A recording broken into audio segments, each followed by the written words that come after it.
I'm Mark Dresner, and this is the Research Insider, a special interview series featuring experts and thought leaders in market research, consumer insights, and media intelligence. Joining me today is Mike Swinkowski. He is the Director of Consumer Insights at Activision. Mike, welcome to the Research Insider. Thanks, good to be here. Great to have you.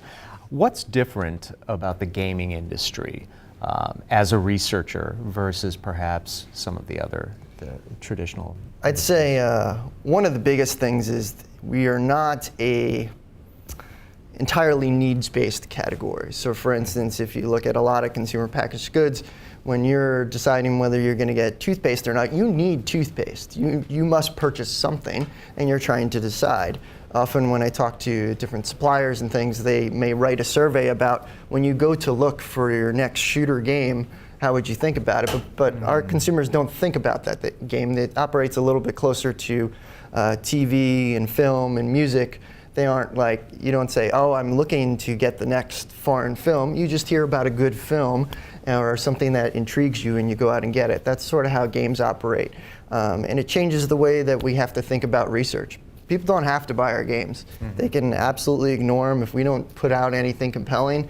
It's not like they don't have to even choose a competitor. They can just buy nothing. Right. Yeah. How does that translate into what you look for in a supplier? How you think about that? Sure. I think it's key for us. I mean, optimally, I'd love if everybody had some gaming sort of expertise or had at least done a few studies in that realm.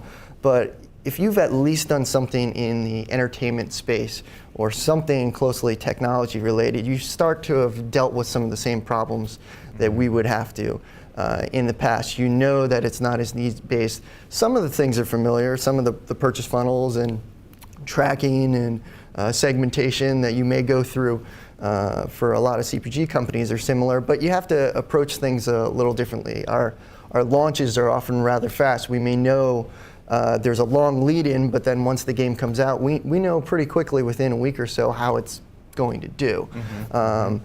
It's not something that we have the luxury of. We're building this brand over a year. It's kind of got to hit pretty strong right out of the gate. So a lot of our work is done well up front just before it hits, rather than in market and adjusting as you go. You really don't get a second chance, just like in the box office. Once it hits Friday, they know what's happening, and it sort of works similar for us. Mm-hmm. What's the greatest challenge that you're facing as a researcher, and that could be related to suppliers or could be something beyond that? I think something I certainly underestimated, and I think all of us have in our company, is the amount of time not devoted to the supplier relations that happens in a client-side researcher. Mm-hmm. Most of my time is internal battles. There's a lot of fires that the suppliers actually don't see, where I'm using that deck over and over again, or I'm negotiating back and forth. Should we do a study? Should we not? What's the right way of approaching this? Is there things we can learn from past information that we've looked at that can help guide our decisions going forward? So those internal battles are a large part of the role that I don't think people always think about. And I'm dealing with, not me, but everybody deals with, I view it as kind of a spectrum. There's people that view decision making as, on one end of the spectrum, 100% should be based on research. Mm-hmm. I need it fully vetted to move forward with this. And then on the other end of the spectrum, there's research is useless. I want nothing to do with it. And I'm dealing with people on all parts of that spectrum. Yeah. And finding the right ways to work, the right methodologies that get something through with them is probably the biggest challenge.